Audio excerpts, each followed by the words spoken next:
Hi, everyone, and welcome to Greylock's Iconversations virtual speaker series.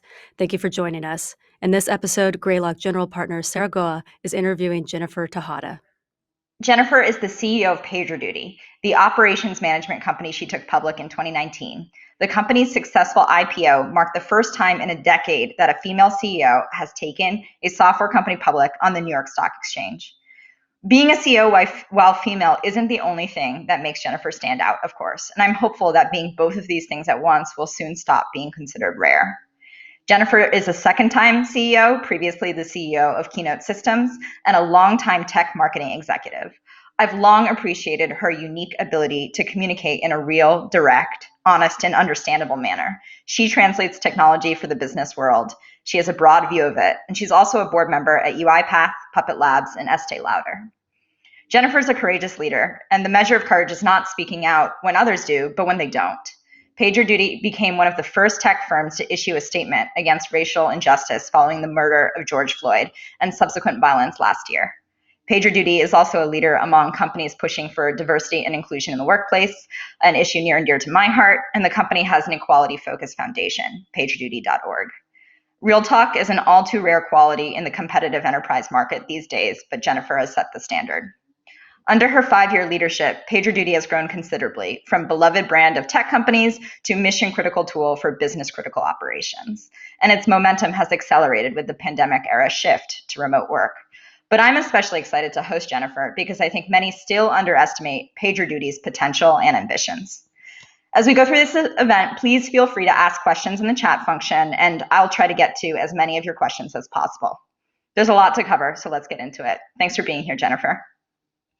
Hey, Sarah, it's great to be here. How are you?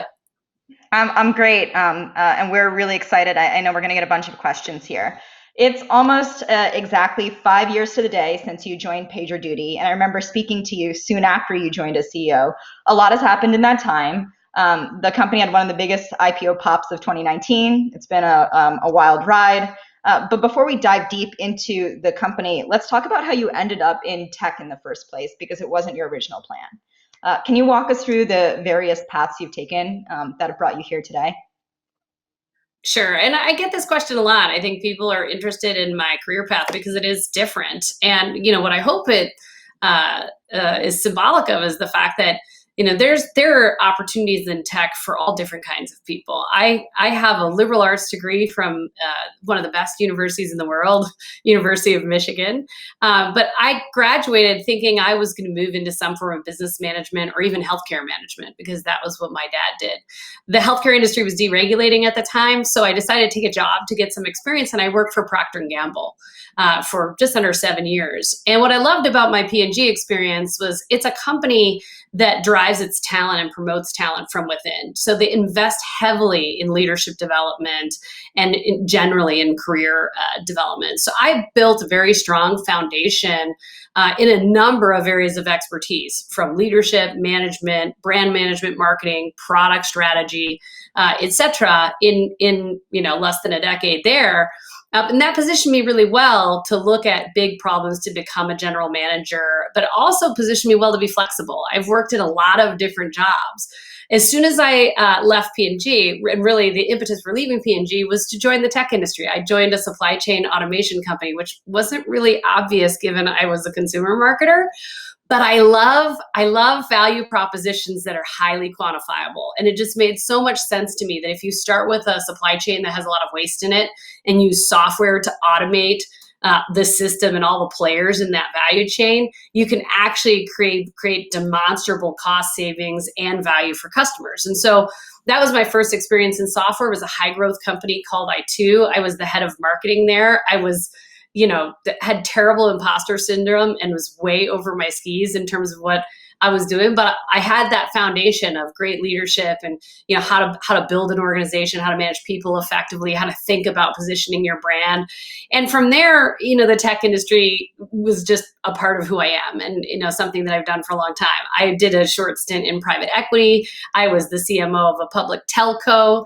I went in and became the number 2 in a private equity backed software company, the largest enterprise software company in Australia. sold that to a large multinational engineering firm, and decided I really wanted to get back into growth. I wanted to go back into building. And so I returned from over a decade in Australia to San Francisco and set out sort of looking at different roles. Keynote Systems was really interesting transition because it was private equity backed. It was a company I took private with Thoma Bravo, but a great way to sort of cut my teeth going from being the number 2 to the number 1 leader in a company.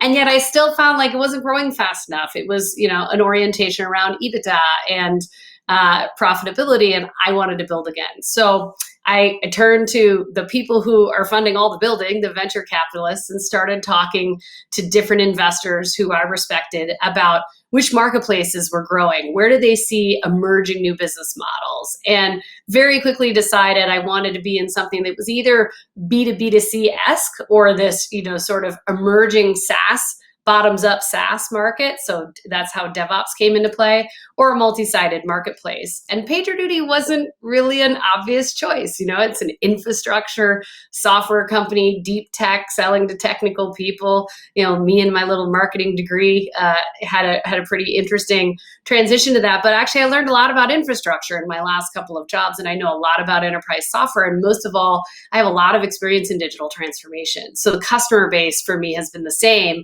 across the board, even if the buyer has changed. What I love about PagerDuty is it leverages my consumer brain because our app is consumer grade. The way we engage with developers is the same way I learned to build products and market directly to consumers. And likewise, you have this awesome sort of crossover from product-led growth to enterprise, which drives, a lot of the sort of explosion in your business. So it actually ended up being a really great fit. And, 5 years later, I think it was a good decision. Yeah, what an adventurous career. In terms of just making those decisions before you came to PagerDuty, for many people who'd want to, emulate growth and leadership the way you did, how did you decide? It clearly wasn't doing the same thing repeatedly, but how'd you decide? Yeah. Private equity, take private, supply chain, DevOps, many people, as they build careers, they're trying to build depth of expertise in just one sector or one stage of company. You obviously thought differently. So what were you looking for each time? Yeah, I actually think one of the challenges in our industry is an over-rotation towards specialization. Because when you look for a leader, a functional leader or a regional leader or a business leader in a business unit, you want someone that has broad experience, that has actually seen how all the functions come together to build a business, that understands product strategy and go to market and how you get to Friday's payroll and see a path to profitability. And the challenge is if you're specializing, kind of trying to take the elevator straight up, you don't learn, you don't cross train and learn a lot of those capabilities, which are really important in general management. So my first piece of advice is if you want to be a CEO, you need to move across organizations. You need to build a breadth of your skill set, and you at a minimum need to develop strong familiarity of the role every function in a business plays, together, because you're going to own pulling those puzzle pieces together. For me, someone helped me discover very early on in my career that I'm motivated by a steep learning curve. I'm severely intellectually curious. I'm an extreme extrovert. I like to surround myself with smart people. My goal is always to be the dumbest person in the room, which is not the same as, not wanting to have the answer. I suffer from that problem too. But I would say that it was great for me to be able to try different things and jump from, always would take one thematic thread. I took my marketing expertise and that's how I jumped into tech. Then I took my enterprise software experience to move from supply chain, into more of private equity. Then I took my leadership experience and moved into a public company CMO role. And then I broadened that to business and product and M&A and took that into my COO role. And so always found kind of one way to jump to the next sort of stepping stone in my career.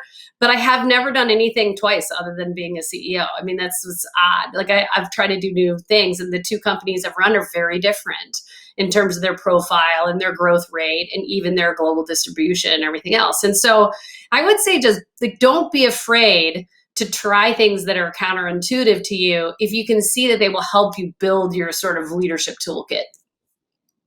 Yeah, I think that's super sage advice, simply because there's such an emphasis on, rapid progression right now that the value of this idea of, as you describe it, like business cross training, I think is not discussed very often. Just to pull on one other thread of wisdom from your experiences, there are a lot of people building and leading companies like, on this call and broadly who have not seen an economic cycle before, right? And you work through the first dot-com bubble and the recession. How do you think that affects like your leadership today? I think it just steels you for a crisis because you know from experience. You don't have to take someone's word for it that the pain might be deep and it might be broad, but it will have a beginning and an end, right? And so you know how some people say it's not my first rodeo, it's not my first recession, it's not my first crisis, like, and I've survived. I'm very hard to kill, apparently, and that gives you kind of the confidence to sort of seal yourself and sustain yourself for whatever period of time you have to sort of change and be in crisis mode. And so, I also think as a leader, as you mentioned, this sort of rapid acceleration, the rapid progression of careers. And I'm going to sound like the old lady in the room saying this, but I think it's really important to remember that there's no replacement for experience. If you play a sport, if you play an instrument, if you do anything that's competitive, you know that all the experience that you get makes you a better player. I golfed in college, and what I learned is the more times you could play a course, the better your course strategy would emerge. The more, issues that you had to manage on the golf course, the better you got in sort of keeping it together and keeping that low score at the end of the day. And I think sometimes we don't place enough value on just getting the miles, under your feet and being able to trip a few times and learn that you can get back up, learn that you can run through an injury, learn that you can get through a crisis. And so sometimes maybe think about, like, before I quickly switch to the next thing so I can add a letter to my title or, have a new project, like, did I make the most of this experience? Right? Did I fulfill, did I fulfill my learning goals in this experience? And likewise, another one of my big motivators is how much value did I create? Like, how much value was it incremental? Was it disruptive? Was it a step change? Because sometimes I see people not even staying in roles long enough to make a difference, right? And to me, that's a motivator. Like, I want to know that I had an impact on our market, our customers, our products, our people, etc. And sometimes that takes a little time. So I'm not saying you have to be patient. I think all great CEOs are impatient by by definition. But I do think that the way, the yardstick with which you measure your success shouldn't just be how quickly you move from one title, one project, one job to the next. One thing that at least comes across as intuitive versus learned, though maybe it's learned with getting the miles, is that your leadership style from the outside seems like highly like empathetic. And I admire the fact that, through many positions across different industries in your career, you've obviously been able to figure out how to quickly connect with people, learn, communicate with. I'm sure the execs at the Thoma Bravo back company were different from the execs you worked with at P&G, for example, right? And figuring out how to build those relationships had to be really different. And like, I know you as somebody who genuinely desires to understand others, right? What shaped this mindset of just like being able to connect to different people and then like making that part of your leadership?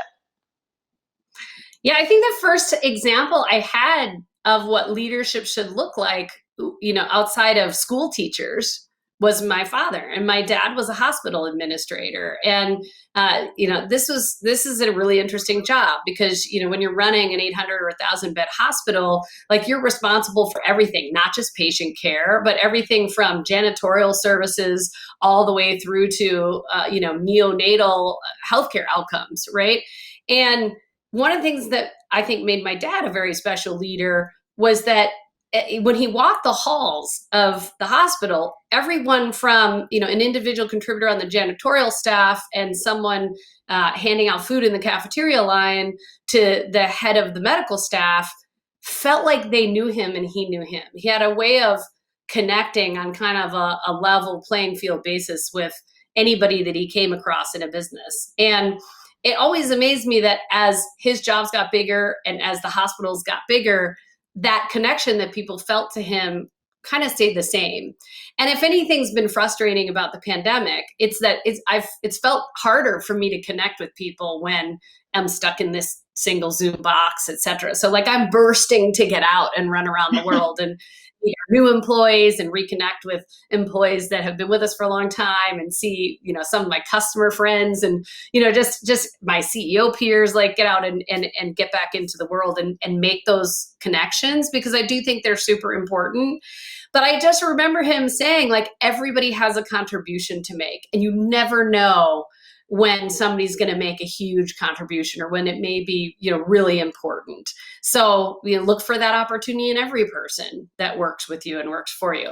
And I'm not perfect. I mean, there have been times over the last 18 months when I've been stressed, when we've been under pressure, when, there was a lot of lack of visibility in where the market was going. We had no idea. And I've been short and grinding my team and, looking for us to build stronger muscle out of all of this. So being empathetic doesn't mean you're always nice. It doesn't mean you're always perfect. It doesn't mean that you're not critical sometimes. I'm working on coaching versus being critical, because I'm really critical of myself and I'm sometimes really critical of my team. And I can be a hard driver.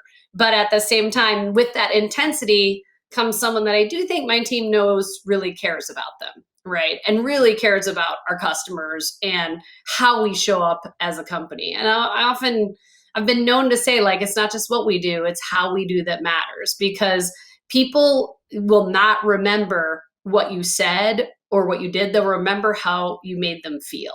And that's something that stuck with me for a long time. So, along this theme of connection and, even working on the different styles of connection within your employee base and with your, your global community, one thing I know is that you've made some of your choices and created some of your own opportunities through like seemingly random connections, right? And like broadly, you said you're an extrovert, like networking. Can you talk a little bit about that, like how you built that as a muscle and how you do it authentically? Well, part of it comes from that intellectual curiosity. Like, I'm interested in people's stories. Like, I like to hear about what makes them tick. I remember being younger and hearing leaders say, I don't really like managing people. And I would think to myself, then why the hell are you in that job? I still love developing people. I love the expression on someone's face when they do something that they didn't believe they could. When you asked them to do it, they looked at you like you were crazy. And then here they've achieved something huge. Like that transformation in a person for me is, fills my cup. And so I've just learned to like listen to people's stories and kind of understand what's important to them. My first tech job manifested from a conversation with a person on a flight. And it turned out we had just come from a meeting with the same headquarters, and I had screwed up a deal they were trying to close by saying, you're not ready to do something, and that was kind of touch and go there for a minute. There was cocktail involved in smoothing that over.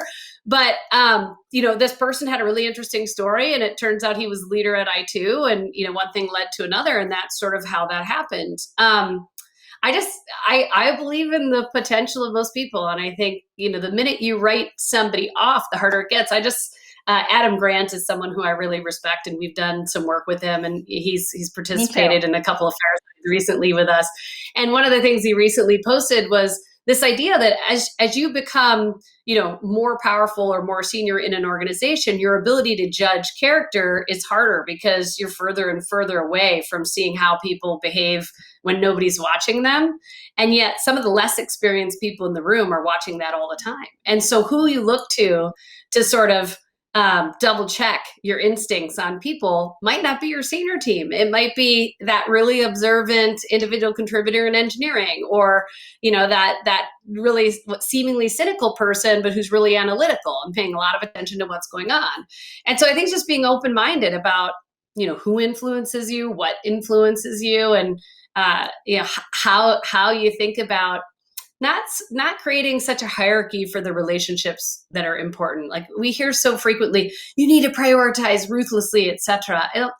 I don't know. I kind of think the color in life is getting to know different types of people and hearing their different perspectives, and that's how we imagine bigger things. That's how we solution big problems. That's how we disrupt markets. Yeah, I mean, this may be specific to venture, but perhaps not. I remember one of the first things I was sort of taught as part of the Greylock culture coming in, and not even thinking I was going to be a venture capitalist for a long time, was invest in long-term relationships. And I had a very recent example where somebody had introduced me to an engineering leader at like a big tech company as a friend, right? Yeah. Just please be helpful to this person. He is my friend. Probably 6 years ago, and that person just became the engineering leader of one of our like very promising growing companies.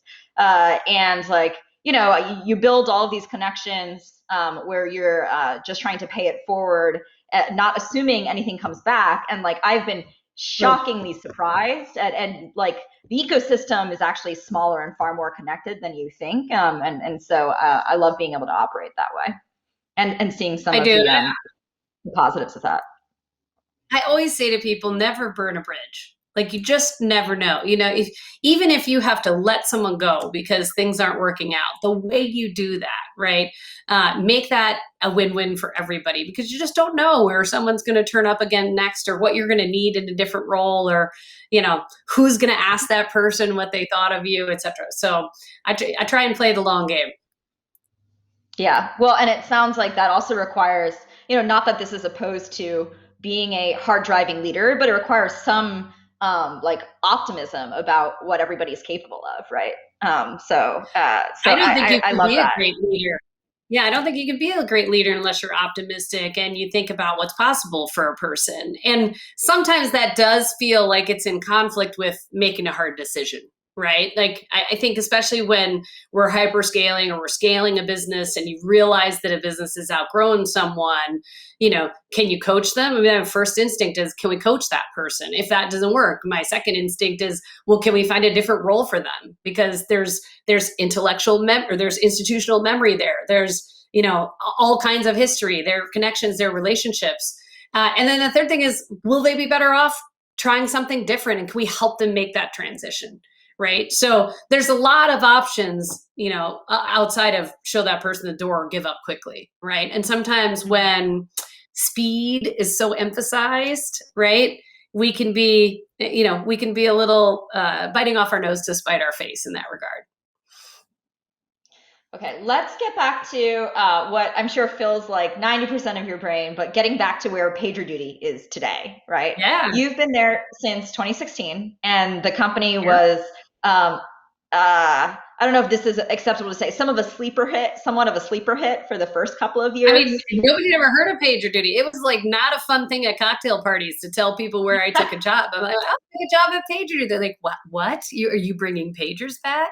So yeah, it was a little bit of a cult sleeper. Developers knew what it was. Like any developer you asked, absolutely not only knew PagerDuty, but this was the thing that really struck me when I was joining the company, because they're like, oh my God, I love PagerDuty. Well, it was either like, oh my God, I hate PagerDuty, but thank God for PagerDuty. It's waking me up in the middle of the night, the whole thing. And it's really been fun to kind of reposition the company and, sort of help this little baby grow up to be an enterprise grade platform that supports, like that has become critical infrastructure across the global 2000, and frankly support the most important brand engagements and operational environments in the world. I mean, it's and some of that has been a lot of hard work in the background that you don't see, like investment and innovation in infrastructure, investment and innovation in resilience at scale, right? Like there's nothing sexy about shipping a new capability that helps you get from 4.5 to 5 nines, unless you are the last line of defense for all the revenue in the universe, right? And so there's a lot of blood, sweat, and tears that have gone into really transitioning a single product company to a multi-product platform that has ubiquitous application across just about every industry in the marketplace. And we've just been, somewhat smart and somewhat lucky that digital transformation, DevOps adoption, cloud adoption, and more recently, distributed working have all been phenomenal tailwinds for the company. What have you heard from or learned from customers over the last year and a half that's different? What's new in terms of learning from the customer base? Some of the things that I think are new, which I love, are that customers now sort of recognize the importance of the relationship with their strategic vendor partners. We went from, in some cases, having kind of a very transactional relationship. I've got software to sell. You need to buy some software. Let's figure out how to go through procurement, make that happen. And one of the things that I think the pandemic shifted was this move to starting every meeting with hey, kind of a well-being check-in. How are you? Right. And just, I think, a much more transparent and open conversation about the challenges that we're facing. We're sort of all in this pandemic together. And that's led to some really strategic and more open conversations around what are some of their business challenges and their technology challenges that we can serve. So there's been kind of this relationship shift that I think is just much more vulnerable and much more interesting, in my view. Another is that even though we've been talking about digital transformation for a long time, most of our customers are still on the very early end of the continuum, and some of them are moving slower, and some are moving faster than others. Many accelerated a lot of initiatives that you see on the front end. So they shifted to digital go-to-market models, they shifted to digital brand experiences, but they haven't necessarily caught up on the back end. And so we're still seeing a lot of plans for and future investment in transformational initiatives to modernize the technology stack that supports how the business shows up, how the company runs, how revenue is generated, et cetera. The third thing is that security and data management and just responding to unplanned issues, these have all become mainstays, not compliance boxes you needed to check. So my view is that more work is shifting from being predictable and planned and scheduled to being spontaneous and unplanned and mission critical. And that bodes really well for a platform that manages real-time operations. Some of the other things I hear from companies is this problem of, there's lots of proclamations out there, but this problem of figuring out how we all work best, how we're going to work in the future. There's a lot of experiments running. We're all part of one big experiment.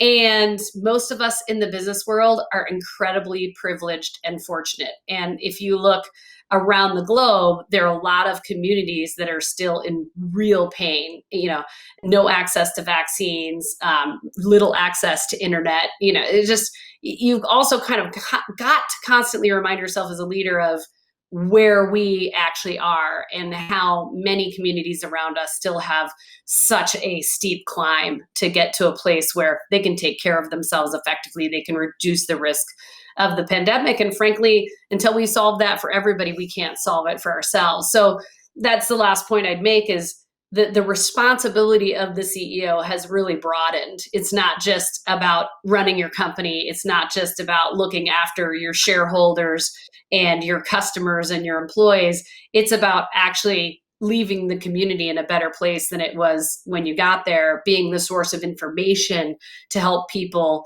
live and learn and work safely. There's just a heightened level of responsibility, and the job's a lot broader and in some cases trickier than it used to be. I mean, I think look at the social unrest that we've seen, the inequality and the conversation that's really thankfully surfaced since the murder of George Floyd. I mean, none of those issues are easy, and there's no executive in the world who can sort of go past them without dealing with them, because this is a dialogue we need to continue to have, because we haven't solved the problem of systemic racism and inequality and social justice for everyone. So yeah, it's really easy being a CEO. I highly recommend it. Yeah, absolutely. But I think your approach is clearly to recognize and to try to bring that into your leadership of PagerDuty, any of these difficult issues as CEO, without saying we have solved them, because we have not. And then I think what you described certainly resonates in that for many leaders, like realizing or just being forced to see that any of these organizations we lead, they sit in a much broader context that's very interconnected, right? And we saw it across so many different dimensions over the past year, like health, community, security, inequality, and so yeah, totally. Simply because I this was one of the original reasons I was so excited to have you on this Iconversations series is I think like there's so much potential for PagerDuty beyond just the initial like sort of developer sort of on-call use case that I think of as I don't remember a period of time where like our companies at scale didn't use it, right? I was like, well, I don't know, how's the service going to stay up otherwise, right? Like database went down. Obviously, PagerDuty is the system, and I think more and more people see that. But if you go beyond that, what do you think most people don't understand about PagerDuty and what you guys are trying to do? Well, I think the market is finally starting to get it. I mean, they're starting to not only believe it but see it. But there's an infinite number of use cases for a platform that can use software and machine learning to detect a signal that's anomalous in some way, intelligently route that signal to the right handful of people who can diagnose the issue and start to solve that problem, and then automate more and more of that solve. Like, generally speaking, what it is a new way to think about workflow, right? A more autonomous way to think about workflow, really targeted at challenges that are unpredictable, that are unexpected, that are, usually expensive. And like I said, business critical, reputation critical, et cetera. So what we've seen is our customers take PagerDuty from the development community and engineers into other parts of the business. And there are some obvious adjacencies like IT and IT operations, security response, is another. And with the rise of ransomware attacks and, phishing, et cetera, most of our customers also use PagerDuty for security response. There are things, though, that are less obvious. Like, we have a large enterprise software company that uses PagerDuty to manage its quarter close and has their legal team and their commercial teams working across the different business units to close out all the terms in contracts that manage pricing across different business units for single large customers, right? And you're under a time crunch. It's time critical. You don't know when a contract's going to come in, versus another contract. And you have to orchestrate the efforts of a lot of different experts in the business to get that done. We have lots of healthcare organizations that use PagerDuty, lots of nonprofit organizations that use PagerDuty. Organ transplant is one of our favorite examples because we would have never come up with that as a go-to-market proposition. But the signal of an organ donor is available starts an incident on the PagerDuty platform, and then PagerDuty orchestrates all the players necessary to find a recipient and to transport, extract that organ, transport it, get it transplanted in the, 36 or 72 hours of viability you have for that organ. Time critical, unpredictable, unstructured work, So you just think of some of these examples. That's what gets me excited about the business every morning. That's why I wake up. So we're taking more of a flexible approach and trying to make it easy for customers to leverage us in different circumstances like that. And one of the fastest growing today is customer service, where there's a customer issue. You may find out about it through your social listening capabilities or through a customer calling into or chatting into a call center. And that customer service person today has no visibility to the product owner and what's going on inside the product environment or the technology environment. It's a black box. It's a series of creating tickets, trying to search through email distribution lists, et cetera. And time really matters. I mean, we just launched a brand campaign, and one of the taglines is "Uptime is money." Like, nowadays you have a second or two before a consumer will just totally give up on you. And so that's created lots of different use cases, even within customer service. I think the other thing that people don't really realize about PagerDuty is we are the center of all digital operations for the economy, not just a customer. We have over 560 integrations out of the box. And there is a class of companies being born, building businesses off the PagerDuty signal. And so it's a really interesting environment to be able to build from, because we see so much through that ecosystem. And that's informing how we think about what the next product feature set is, or where are customers really interested. I mean, we spotted customer service because we kept seeing the name of these incidents associated with customer service, or we'll see a name of an incident and this is something to do with like accounts payable, right, or physical security. And so I think that's the sort of next step for PagerDuty, is becoming the operations cloud for the modern enterprise, and doing that by making the platform more flexible for all different kinds of users, more approachable for different users, but continuing to have really strong machine learning capability built on over a decade of data that allows you to automate more and more of that. And so we think of it as automation in service of people. It's human in the loop automation as opposed to black box automation. And that helps us continue to build that sort of heart and minds connection with the user, who is the utmost importance to us.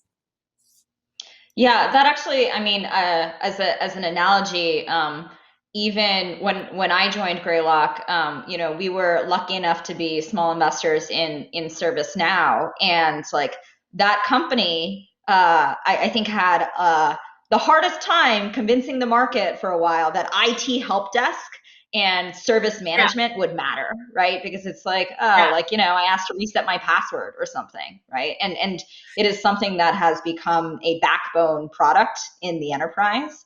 And so when you zoom out and you think of it as a more generic real-time workflow platform, I think that really opens up the aperture of like so many use cases that are exciting. If you project forward and you think about your and the team's ambitions for PagerDuty, like what are the biggest challenges you face, and what do you need to go build out and expand capability in to go meet those use cases? Yeah, I mean, one of the big challenges is awareness and preference, and like how people think of you as a company and how people find you. Like our early growth days came through word of mouth. Like every developer chose us as kind of one of the 5 or 6 tools that they had in their sort of startup toolkit. Now, as a platform, you've got the challenge of continuing to build your relationship in those user communities, and at the same time having a viable and like clear and interesting value proposition for CIOs and CEOs and CFOs. So there's that balance, which I think a lot of enterprise SaaS companies go through, that transition. And then at the same time, I think it's also continuing to build out features and functionality, but at the same time, make sure the app is super intuitive and super easy to use, because our primary use case remains incident response. The difference is there are lots of incidents, there's lots of different kinds of users, lots of incident types. But if it's not easy to navigate the app and get done what you need to get done, automate what you need to automate in the moments that matter, then the app loses a lot of its efficacy and its competitive advantage very quickly. And so we spend a lot of time on UX. We're really thoughtful about where we put a button, or if we move something around, we get crazed calls and input emails in the middle of the night from people who are going through an incident and can't find the button the radio button they used to click. So we also constantly listening to the market, but also looking ahead at what's possible. And I see a world where PagerDuty is on every handset, every device in an organization. And likewise, like we're seeing, some really interesting trends with industrials, trucking companies, energy companies, oil and gas companies, energy grids, local governments, et cetera. So places that you historically wouldn't have seen us go, because we started in software and the internet and then moved into e-commerce and kind of sort of those obvious first SaaS markets. And organ transplant, apparently. Organ transplant. But like all those investments that you make in things like SOC 2 and, moving towards FedRAMP, et cetera, they become so important in expanding, your addressable market. And that's, those investments are paying off for us. You mentioned, machine learning and intelligent routing. What's the strategy for investment in that at PagerDuty? you can never invest enough. I mean, one is, how do you make sure you can continue to capture data that is important in a way that's efficient and well engineered, that allows you to leverage that data, and in a way that maintains the trust of your users? So like, trust is one of our core value propositions, trust and transparency. And I think in this world where people are increasingly concerned around how their data is leveraged, how their data is used, like that's a high priority for us. The second is, not getting caught up in like the interesting science and focus on solving the big messy problems. And some of those problems, some of the biggest problems in the world, are not very sexy. So you have to constantly kind of keep your eye on the ball of like, what are the big ugly problems that our customers need help solving, and how do we help them solve them? I mean, another example I can think of, we have a retailer, and during hurricane season, depending on what's going on, they need to very quickly move inventory from one distribution center to another. And they use PagerDuty to connect their weather forecasting signal to their inventory environment, so they can move fans and dehumidifiers to where it's raining, and air conditioners to where it's hot, and heaters to where it's freezing. And that sounds like that was all something that was done manually. But now if this particular retailer can't do that, well, maybe Amazon or someone else can. So in a very competitive world, being able to respond to the situational environment for your customers like this is super important, right? And so those are just some examples. But I don't think generally that's a boring speaking, problem to solve. I think that's really sexy. I know, but we don't help you make playlists. We can't help you get a ride. We can't help you deliver food. But all the people who do that use PagerDuty, right? Because you don't like it if you go out for your run and your playlist doesn't download, or Starbucks can't get your coffee order, or whatever. And we're sitting behind all of those experiences. So we got one question from the audience to begin to start us off, and maybe that'll sort of transition us to thinking about like a lot of our CEOs and leaders that are thinking about scaling.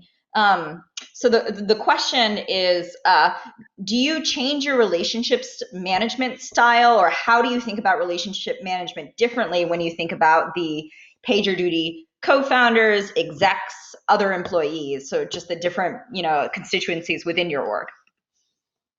So I have a huge amount of respect for the people who come before me in anything I do, right? And so when I met our three co-founders, one of the first things on my mind was like, wow, I mean, these guys basically came out of college and got a company to over 30 million in revenue, like with no experience.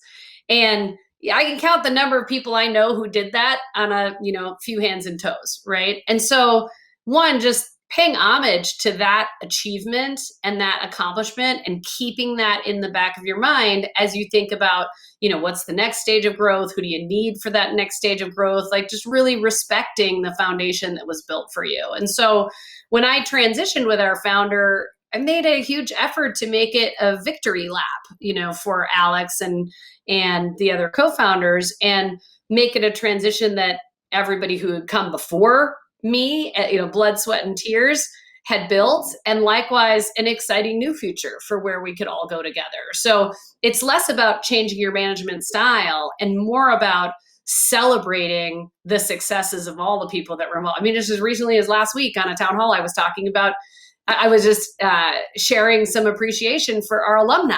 I mean, there's a lot of people who have been part of the PagerDuty story that are no longer at PagerDuty, and in this really like dog eat dog talent environment, it's easy to say like, oh man, why did that person leave? And instead I sort of try and think like, look at the amazing contribution that person made. I hope they take something they learned and the PagerDuty culture into the tech industry and build something great. I want all of our alumni to be super successful. And so I always say when people leave, like, let me know if there's anything I can help you with. And I mean it, right? But I think when you think about management as you scale, it's really about one, looking for people that can grow ahead of the company, as opposed to people that are trying to catch up with the company, or people who are just growing alongside the company. You really want a mix of, hungry up and comers that are innovative thinkers, and you want a mix of people who have seen around multiple corners and know not only what good looks like, because I always hear, oh, they've seen the show, they know what good looks like.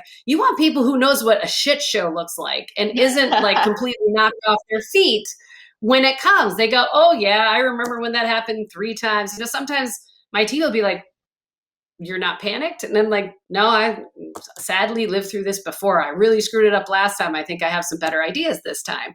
So you want that balance of, youth, enthusiasm, innovation, invention, and experience, right? And that's less about management style and more about planning for, the talent that you need to take the business where you want to go. I feel like there's always pressure from boards to say like, well, don't get too far ahead. Don't get too far over your skis when you're hiring. Like, I've just never had that experience. As long as you screen for people who are entrepreneurial and willing to roll their sleeves up, you can hire somebody who is totally overqualified for a job that will pull you faster through that scale, as long as they are okay rolling up their sleeves and doing the work you need them to do. If they need a lot of staff, if they can't remember how to build, then they're not going to work out. And that's what boards are fearful, that you hire someone who can't roll up their sleeves and build. They only know how to run up here. So make sure you're hiring people who like know how to deconstruct something, know how to reverse engineer something, know how to build it from the ground up, like are not afraid to make hard decisions, are not afraid of the mess. I always, when you're scaling, I look for people who love the chaos. They love the mess. They pride themselves in being able to put systems and process into place alongside of, the more glory generating work. But it's a balance. And then the last thing that I'd say is, as you're scaling, you're letting go of a lot of things, right? Like you're distributing your Legos, things that you traditionally managed yourself. You're distributing those Legos on an ongoing basis. And, the good news is you will never run out of Legos, because there's new Legos falling from the sky as you're distributing more Legos out, but your job's going to change. And that's natural. Like the things that I focus on now, as a public company leader versus the things I focused on 5 years ago when the business was less than 100 million in revenue, like they're very different, but it's good different. Like I don't miss the things I used to do because I've replaced them with new things I've had to figure out. And then the last thing is you have to build a team that trusts each other. Like no matter what, you can have the best people in the world and you can be a great leader, but if that team does not trust each other, you're going to move slower than a team that does. You're going to hit a wall somewhere, and it's going to become the finger pointing game or the stay in my lane game. And you're not going to be able to achieve the sort of, big goals you've set for yourselves. So make the investment in team building, in trust building, in one-to-one relationships in the team. Don't have everything coming back to you, because you'll become the biggest bottleneck in the company. So I hear you on, that has to work across the leaders in your team, but you also multiple times have stepped into being a CEO, not as founder. Like, it seems like the first step of that is also trust within the organization. And so how did you go about building that? Well, I'm the refinder. I'm the adoptive parent. Like I come into an organization, and when you work alongside of a founder, it's akin to like adopting their child, and they have to stick around and watch you raise it, right? So it is a partnership. You can never forget about the fact that there's an inextricable link between you and the founders as a leader, just like there's an inextricable link between you as a leader and your employees. And, my job as a leader is to try and keep that trust gap as narrow as I possibly can. Because, there will always be cynics. There will always be people who say, oh, leadership is up there doing something that's not in our interest. It's in shareholders' interest, or it's in their interest, or it's in customers' interests, but they're not doing it, on behalf of employees. And the best way to, manage that trust gap is to constantly be talking and be transparent. I mean, I still answer questions in town hall that maybe my lawyers would advise against, right? Because I believe in transparency and trust. And, I trust our employees to treat confidential information with the respect and the care that it deserves. And that allows me to have an open conversation, even with nearly 1,000 employees. So I think it's just really important to earn that trust through action more than anything else you can do. People will listen to what you say, but they will really care about and watch what you do. So every action you make, every step you take in a company, or frankly the things you don't do, your employees are keeping score, right? And so I'm always trying to think about, how do I stay on the positive side of that ledger? On the trust ledger, let's call it. How do I stay on the positive side? Sometimes I get busy, or, in the old days, I'd be traveling a lot, and I wouldn't be as outbound and connected to employees. And that creates a communication vacuum. Like, they suddenly not hearing my narrative, so they're going to fill it with their own narrative, right? And so making sure that I'm touching base, like, we used a ton of just short form video over the course of the last 18 months to stay connected with our employee base, right? I dropped into the San Francisco office this week and, just reminded people of, like, all the reasons why they chose PagerDuty and how all those reasons still exist. But it is like fitness. Like, you are always working at it. And if you take a week off, you're going to pay for it later. Like, you got to continue to build that muscle. Well, it's clear that you get energy from exercising that muscle. If we just stay on this topic of leadership and, like, look at another direction of it around the board. I think that's very relevant for many of the entrepreneurs, in this conversation today. You've seen it on both sides and different scales. Like, how has your board work changed how you interact with your board members? That's a great question. So I am a huge proponent of board work for executives at all levels, because I think it develops empathy that you don't develop as an operator. So, number one, like, from a career development standpoint, I think if founders, if VP level employees want to participate in boards, they should, because it just gives you a lens of a company that is more strategic, more high level, balances risks and outcomes, and also gives you context. Like, over the years, the boards I've been on, I'm no longer on the Puppet board, but even, when I was on the Puppet board, Puppet was experiencing some things that PagerDuty hadn't, and vice versa.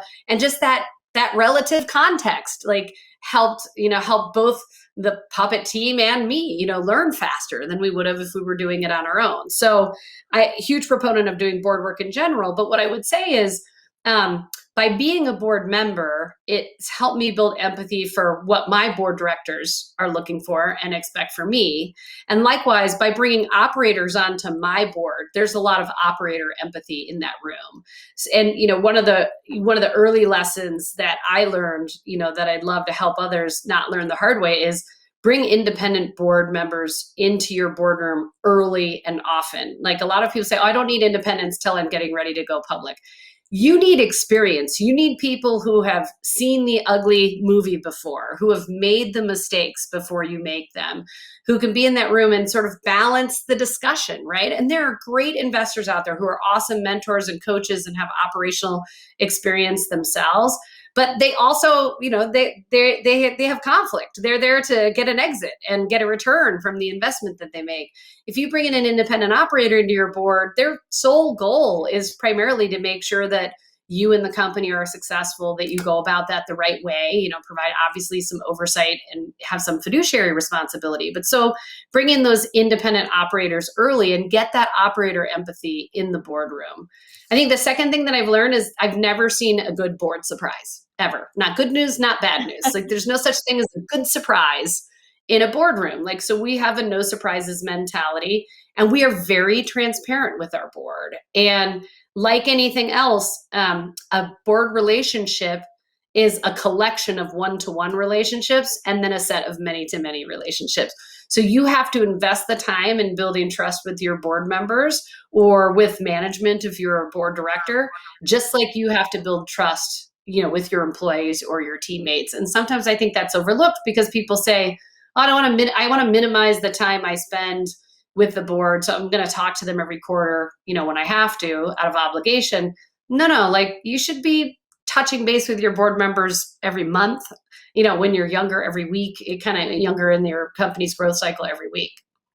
But I do think it's also good to remember that the board is there for the company, right? And sometimes we get that relationship mixed up, and we try and we over curate and control the messaging and the information that goes to the board, which limits their ability to be effective, right? If you're kind of all in it together and there's a lot of visibility and transparency, then the board can be, more constructive in helping you work through the hard issues and the hard problems. It's your job as a CEO to curate which issues, which problems you really want the board to focus on.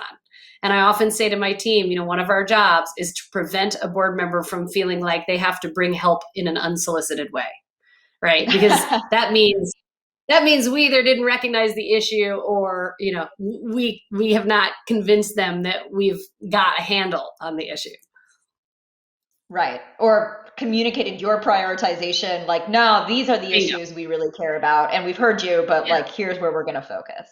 Yeah. One thing that's actually a question of like genuine, one-to-one advice from you, I'd love is I believe trust is earned as a board member, and Greylock is very long-term orientation. So we try to be as aligned as possible as we can be with our entrepreneurs, right? The exit is 10 years from now, and that looks more similar to what founders are doing than a year, right? But all that being said, like I recognize that, and I am a huge proponent of independence as well.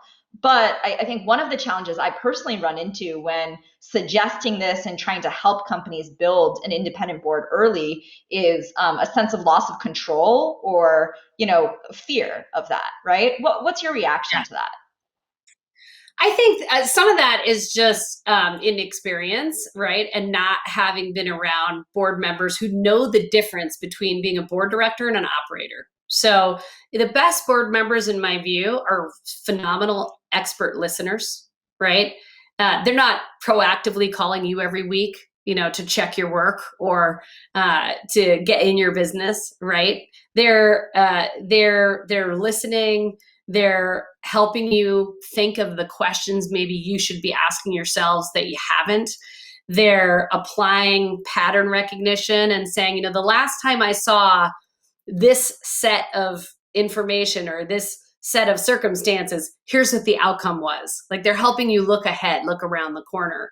And I think you can screen for that, right? I mean, one of the challenges with new directors, like first-time board directors, is they have this huge, like natural to desire to want to add value. And I always tell new directors, like, you don't have to add all your value in the first meeting. Like, listen more, say less. It'll be 3-4 meetings before you even really understand the company, even if you think you're a vertical expert in marketing, sales, product, legal, pick your poison, finance, etc. And then the second thing is make sure that like your board understands what you expect from them. Now, the reality is it's the board's job. The board's number one job is to hire and fire the CEO. So if you're not doing a good job demonstrating you do understand the marketplace, you do understand the issues, et cetera, and they're asking you questions and you don't have good answers for them, well, then you're probably going to have something to worry about, but you'd be worrying about that anyway, right? So better you have people in your camp who can help you sort of navigate through those issues. And I mean, I'm a huge believer in narratives. I'm trying to kill slides everywhere. I just think they're the most unconstructive, useless time wasters on the planet.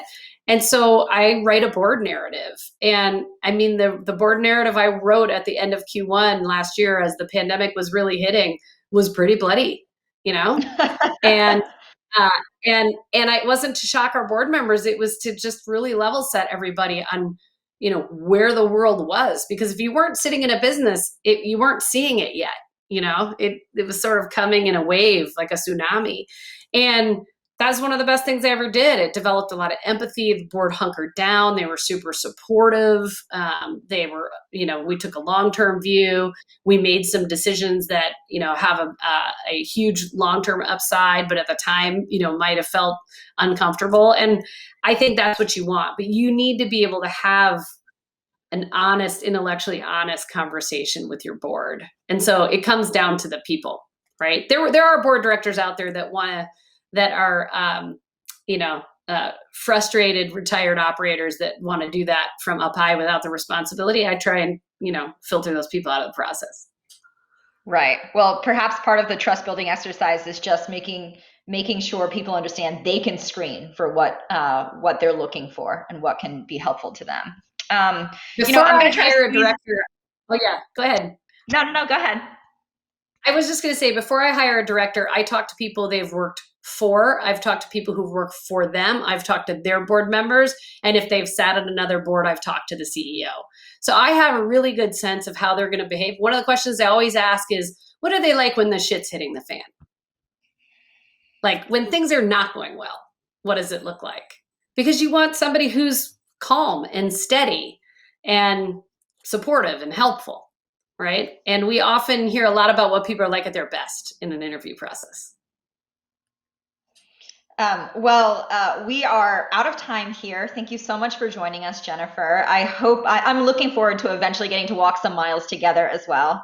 Thank you to everyone in our audience for joining us today. Please keep an eye out for the next Iconversations event next week, JJ Abrams from Bad Robot. And you can hear all past Iconversations on the Greylock podcast, Grey Matter, our YouTube channel. This one will be up in a few weeks. And last but not least, if you'd like to share your thoughts on this event, you can fill out the survey we will send tomorrow. Jennifer, thank you so much again for joining us. We appreciate your insights. I learned a great deal, and thank you for being generous with your time. Oh, thank you. It was great to see you, Sarah. And thanks to the whole Greylock team, and best of luck to everybody.